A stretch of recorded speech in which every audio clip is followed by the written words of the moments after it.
The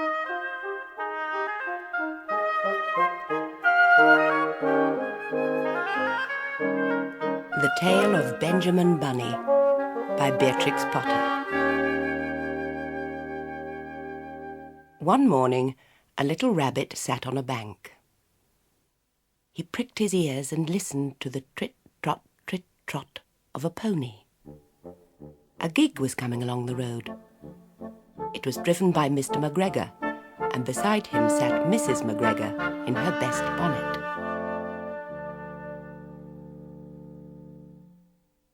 As soon as they had passed, little Benjamin Bunny slid down into the road and set off with a hop, skip and a jump to call upon his relations, who lived in the wood at the back of Mr. McGregor's garden. That wood was full of rabbit holes, and in the neatest, sandiest hole of all lived Benjamin's aunt and his cousins, Flopsy, Mopsy, Cottontail and Peter. Old Mrs. Rabbit was a widow. She earned her living by knitting rabbit wool mittens and muffetees. I once bought a pair at a bazaar. She also sold herbs and rosemary tea and rabbit tobacco, which is what we call lavender. Little Benjamin did not very much want to see his aunt. He came round the back of the fir tree and nearly tumbled upon the top of his cousin Peter. Peter was sitting by himself. He looked poorly and was dressed in a red cotton pocket handkerchief. "Peter," said little Benjamin in a whisper, "who has got your clothes?" Peter replied, "The scarecrow in Mr. McGregor's garden," and described how he had been chased about the garden and had dropped his shoes and coat.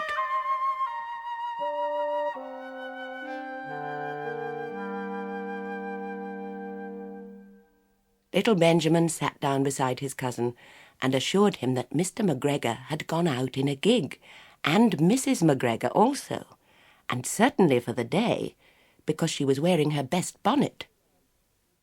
Peter said he hoped that it would rain. At this point, old Mrs. Rabbit's voice was heard inside the rabbit hole calling, "Cottontail? Cottontail? Fetch some more chamomile." Peter said he thought he might feel better if he went for a walk. They went away hand in hand and got upon the flat top of the wall at the bottom of the wood. From here they looked down into Mr. McGregor's garden.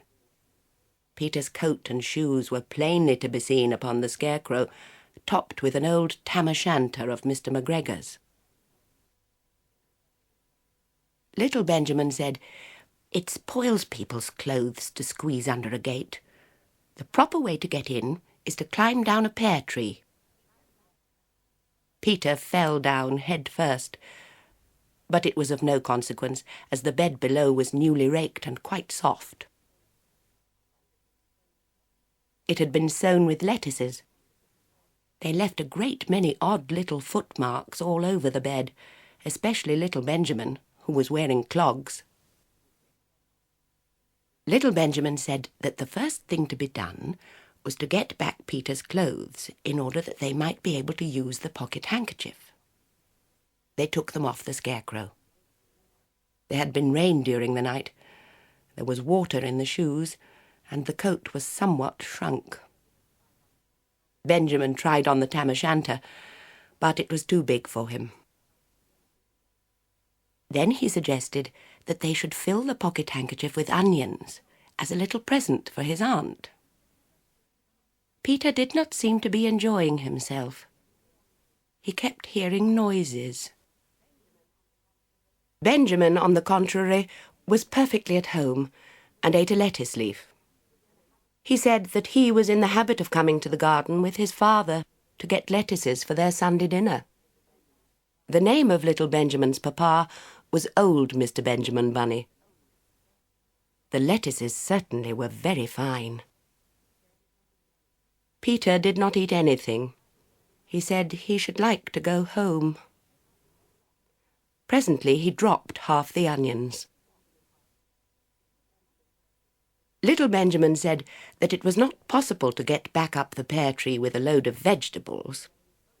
He led the way boldly towards the other end of the garden. They went along a little walk on planks under a sunny red brick wall. The mice sat on their doorsteps cracking cherry stones. They winked at Peter Rabbit and Little Benjamin Bunny. Presently, Peter let the pocket handkerchief go again. They got amongst flower pots and frames and tubs. Peter heard noises worse than ever. His eyes were as big as lollipops. He was a step or two in front of his cousin when he suddenly stopped. This is what those little rabbits saw round that corner.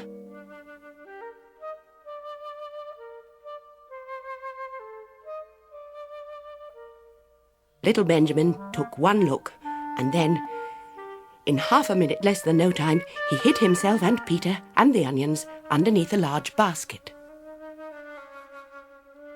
The cat got up and stretched herself, and came and sniffed at the basket. Perhaps she liked the smell of onions.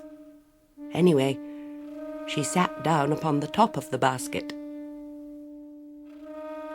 She sat there for 5 hours. I cannot draw you a picture of Peter and Benjamin underneath the basket, because it was quite dark and because the smell of onions was fearful. It made Peter Rabbit and Little Benjamin cry. The sun got round behind the wood, and it was quite late in the afternoon. But still the cat sat upon the basket.